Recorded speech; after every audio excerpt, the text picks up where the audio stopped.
Trump tower লেখা বহুতল এই ভবনটি দেখা মাত্রই যে কারো মনে হতে পারে এটি যুক্তরাষ্ট্রের নিউ ইয়র্ক কিংবা অন্য কোনো শহরের চিত্র। তবে বাস্তবে এই ট্রাম্প টাওয়ারটি গড়ে উঠেছে ভারতের মহারাষ্ট্র পুনেতে। শুধু ভারতেই নয়, নবনির্বাচিত মার্কিন প্রেসিডেন্ট ডোনাল্ড ট্রাম্পের রিয়েল এস্টেট সহ যাবতীয় ব্যবসার ডালপালা ছড়িয়ে আছে বিশ্বজুড়ে। এর মধ্যে বিলাসবহুল আবাসন ব্যবসা, গল্ফ কোর্স অন্যতম।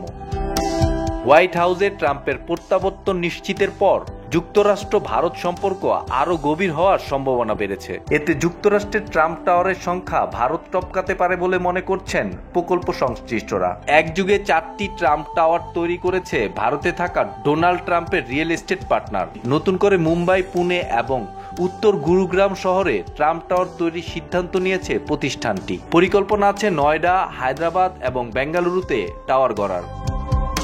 এলিট শ্রেণীর ভোক্তাদের টার্গেট করে বিশ্বজুড়ে বিলাসবহুল আবাসন ব্যবসার সাম্রাজ্য গড়েছে ট্রাম্প অর্গানাইজেশন। লগ্নি করছে হাজার হাজার কোটি টাকা। ভারতেও প্রিমিয়ার আবাসনের চাহিদা বাড়ায়, সেখানেও ব্যবসার বিস্তার বাড়াচ্ছেন ট্রাম্প। নয়াদিল্লি এবং ওয়াশিংটনের মধ্যে বাণিজ্যিক সম্পর্ক গত এক দশক ধরেই ঊর্ধ্বমুখী। এমনকি ভারতের শীর্ষ রপ্তানি গন্তব্য যুক্তরাষ্ট্র। 2023 সালে ওয়াশিংটনে $12,000 কোটি পণ্য ও পরিষেবা রপ্তানি করেছে দিল্লি।